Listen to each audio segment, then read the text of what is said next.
गुरुदेव दत्त. श्रीपादराजं शरणं प्रपद्ये. श्रीपाद श्रीवल्लभ चरित्रामृत, अध्याय 3, पान क्रमांक 16. इथे काहीतरी विचार करण्यासारखं आहे. श्रीपाद श्रीवल्लभांची लीला अगाध आहे, ती कोणी ओळखू शकत नाही. काळ, कर्म, कारण यांचे रहस्य कोणी जाणू शकत नाही, हेच खरे. पहिला मुद्दा आहे की श्रीपाद श्रीवल्लभांची लीला अगाध आहे. मग आपण अगाध कशाला म्हणतो? साधारण आपल्याला ज्याचा अंत लागत नाही, समजून येत नाही, बुद्धी किंवा मन याच्या पकडीमध्ये जे नाही बसत, त्याला आपण अगाध शब्द वापरतो. मग आता श्रीपाद श्रीवल्लभांची लीला म्हटलंय म्हणजे त्यांच्या दृष्टीने आपण खेळ खेळतो ना, तसं श्रीपाद श्रीवल्लभ खेळ खेळत असतील तर त्याला लीला म्हणतात. मग लीला जर म्हटली आणि आपल्या दैनंदिन जीवनातला खेळ शब्द जर विचारात घेतला, तर खेळ कशासाठी आपण खेळतो? काही मिळवण्याकरता खेळतो का खेळण्याकरताच खेळ असतो? हे जर कळलं, म्हणजे रिझल्ट ओरिएंटेड जर नसेल तर तो खऱ्या अर्थाने खेळ असतो. मग ईश्वराला या लीलेतून काही साध्य करायचं आहे का? जर साध्य करायचं असेल तर ते कर्म झालं, आणि कर्म आलं की त्याचं फळ आलं. मग लीलेचं फळ असतं का? खेळाचं काही फळ असतं का? तर खेळणं हेच फळ असतं. आणि ना, कंटाळतात कोण माहिती आहे का? प्रेक्षक कंटाळू शकतात, पण प्रत्यक्ष खेळाडू जे असतात ना, ते कधी कंटाळत नाहीत.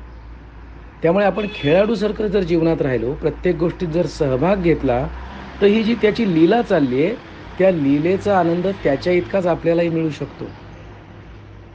किंवा तो जसं अकर्तेपणातून सगळी लीला करत असतो, तिथे करणारा कोणी नसतो, तसंच आपलंही जीवन होऊ शकतं का? मग मी प्रत्येक गोष्टीमध्ये सहभाग घेतो का, असा माझ्यापुढे प्रश्न निर्माण होतो. आता श्रीपाद श्रीवल्लभांची लीला अगाध आहे, पण श्रीपाद श्रीवल्लभ म्हणजे काय? मग श्रीपाद श्रीवल्लभ हे जर मूळ तत्व असेल, सोर्स असेल, प्रायमल एनर्जी असेल, गॉड असेल की ज्यातून सगळं निर्माण झालं, तर ती कोणी पर्सनॅलिटी नाही असू शकत. कारण ज्यातून प्रकृती निर्माण झाली, त्या प्रकृतीमध्ये नाम आणि रूप आहे. पण प्रकृतीच्या पलीकडे जे आहे त्याला नाम कसलं आणि रूप कसलं? आणि जर नामरूप नाही तर ते काळ आणि अवकाशाने बांधलेलं असेल का? मग असं जे तत्व म्हणूया, प्रायमल एनर्जी म्हणूया, गॉड म्हणूया, त्यांना श्रीपाद श्रीवल्लभ असं हे म्हणतायत का इथे? आणि त्यांची लीला अगाध आहे. मग मुळात लीला एवढा मोठा पसारा आहे ना या ब्रह्मांडाचा, आणि जसा बाहेर पसारा आहे तसा सूक्ष्मतेच्या दृष्टीने पण पसारा आहे. किती बारीक बारीक बारीक बारीक बारीक विश्व आहेत, बाप रे. मग हा सगळा मायक्रो आणि मॅक्रो अशा प्रकारचा जो पसारा सगळा आहे, तिथे जे काही घडत आहे, आपोआप चालू आहे, म्हणजे उत्पत्ती निर्मिती, उत्पत्ती स्थिती लय, हे जे चक्र चालू आहे, ज्याला संसार चक्र आपण म्हणूया, ती सगळी ऑटोमॅटिक होणारी गोष्ट आहे. इथे करणारा कोणी नाही आहे, म्हणून त्याला लीला म्हणतायत का? आणि ती अगाध असणारच आहे. कारण आपल्याला जे एखादं ज्ञान होऊ शकतं, समजू शकतं, ते पंचेंद्रियांमार्फत कळू शकतो. पण पंचेंद्रियांच्या मर्यादा इतक्या छोट्या आहेत. अगदी उदाहरण द्यायचं झालं तर आपल्या डोळ्यांना alpha, beta, gamma rays, X rays असे काही किरण दिसत नाहीत. अशा कितीतरी ह्या अस्तित्वाचा भाग आहे जो या डोळ्यांच्या रचनेचा विचार करता त्यांना जाणवत नाही, दिसू शकत नाही. मग ते नाही आहेत का? आपला जो कान आहे त्याला 20 हर्ट्स टू 20,000 हर्ट्स हीच फ्रिक्वेन्सी हा मानवी कान कॅच करू शकतो. मग तेवढेच आवाज आपल्याला ऐकायला येतात. पण आपण जे ध्वनी पकडू शकतोय हा कान, तेवढेच ध्वनी अस्तित्वात आहेत का? असं कुत्र्याचा कान, त्याची रचना वेगळी आहे, त्याला आपल्या 8 पट जास्ती ऐकायला येतं म्हणतात. घारीचा डोळा वेगळा आहे, गरुडाचा डोळा वेगळा आहे. म्हणजे माझी जी पंचेंद्रियांची रचना आहे ना, किंवा पंचेंद्रियांच्या मर्यादा आहेत, मर्यादा आणि विशिष्ट प्रकारची रचना, यामुळे मला जे अस्तित्व जाणवत आहे तेच फक्त अस्तित्वात आहे का?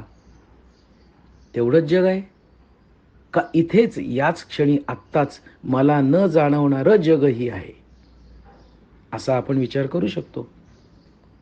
मग मला जाणवत आहे ते सत्य आणि मला जे जाणवत नाही ते असत्य, असं म्हणणं म्हणजे माझ्या मर्यादित सत्याला मी अंतिम सत्य म्हणणं, ही अंधश्रद्धा नाही का?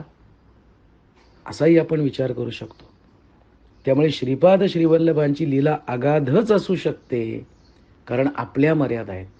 पंचेंद्रियांनी जाणवणारं सत्य हे पूर्ण सत्य असू शकत नाही, हे अंतिम सत्य असू शकत नाही, तर ते मर्यादित आणि सीमित सत्यच असू शकतं, असा आपण विचार करू शकतो. मग पुढे म्हटलंय ती कोणी ओळखू शकत नाही, ही अगाध लीला जी आहे ना ओळखू शकत नाही. मग ओळखणं कशाला म्हणतात? रेकग्निशन असा इंग्रजीत शब्द आहे. कॉग्निशन आणि रेकग्निशन. आपण ओळखू ते शकतो की ज्याचा पूर्वी कधी ते अनुभव घेतला आहे आपण. जे कधी अनुभवलंच नाही, जे आपल्या अनुभवाच्या क्षमतांच्या पलीकडचं आहे, त्याला कसं ओळखणार?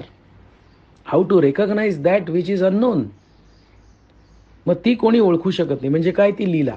खरोखरीच विज्ञानाने कितीही प्रगती केली तरी त्याला मर्यादाच आहेत शेवटी. कारण विज्ञान हे एक्सटेन्शन ऑफ सेन्सेस, आपल्या इंद्रियांचं एक्सटेन्शन आहे. मग त्याला किती कळणार आहे ना, मुळातच त्याच्या मर्यादा, आणि त्या किती ताणल्या तरी किती ताणणार आहेत. तर ते हे सगळं अस्तित्व का जाणता येणार आहे, असाही आपण विचार करू शकतो. पुढे म्हटलं आहे, काळ, कर्म आणि कारण यांचे रहस्य कोणी जाणू शकत नाही हेच खरे. आता कोणी जाणू शकत नाही म्हणजे काय? हे जे मर्यादित शरीर मनाचं यंत्र आहे ना, मर्यादित क्षमतांनी असलेलं, त्याला कोणी म्हटलं आहे का? मग हे कोणी जाणू शकेल का? काळाचं रहस्य. म्हणजे मुळात काळ म्हणजे काय, काळ कसा निर्माण होतो, काळाची जाणीव कशामुळे होते, कर्म म्हणजे नक्की काय, कर्म केलं जातं का घडतं ते पण कर्म, आणि कारण म्हणजे हे जे एखादं कर्म घडलं तर त्याच्यामागचं कारण काय, कॉज काय आहे, याचं काही रहस्य आहे असं ते म्हणत आहेत. मग रहस्य काय असतं? आपण रहस्य कशाला म्हणतो? जे आपल्याला आकलनात येत नाही त्याला आपण रहस्य म्हणतो. मग श्रीपाद श्रीपद वल्लभांच्या ज्या लीला आहेत, ज्या अगाध आहेत, त्या कोणी ओळखू शकत नाही. त्याच्यातच म्हणजे प्रकृतीतच तर काळ, कर्म आणि कारण यांचा खेळ चालू आहे. काळ वाहतोय, कर्म चालू आहेत, कारण आहेत प्रत्येक कर्माला काहीतरी. पण हे सगळं करणारा असा व्यक्ती म्हणून कोणी आहे का? मग हे काळाचं वहन, काळाच्या पट्ट्यावर काय चालतं, कसं चालतं, किती आहे काळ, किती आहे सांगता येईल आपल्याला? मग कृष्ण म्हणतो, मी ना मन आणि बुद्धीच्या परे आहे. त्वम कालत्रयातीतः त्वम देहत्रयातीतः. गणपती अथर्वशीर्ष. बघूया विचार करून, काळाच्या पलीकडे म्हणजे काय? कशाला म्हणायचं काळाच्या पलीकडे? इथे जे जे निर्माण होतंय ते काळाच्या पट्ट्यावरच आहे आणि ते कधीतरी नष्ट होणार आहे. कर्म टाईम आणि स्पेसशिवाय होऊ शकतात का? काल आणि अवकाशाशिवाय कर्म संभवतं का? मग काळच जर आपल्या पकडीत येणार नसेल तर कर्मावर पकड असेल का आपली? आणि कारण सापडेल? सापडेल. कर्माची गती गहन आहे म्हणतात. ती सापांची बिळं असतात ना, त्याच्यात शिरा आतमध्ये इकडून तिकडून तिकडून कशी जोडलेली असतात, कुठे फिराल भरकटाल कळणार नाही. त्यामुळे कर्माची गती गहन आहे असं जे श्रीकृष्ण भगवान गीतेत सांगतायत, त्याचा काय अर्थ असू शकेल? आणि हे यांचे रहस्य कोणी जाणू शकत नाही. कसं जाणणार?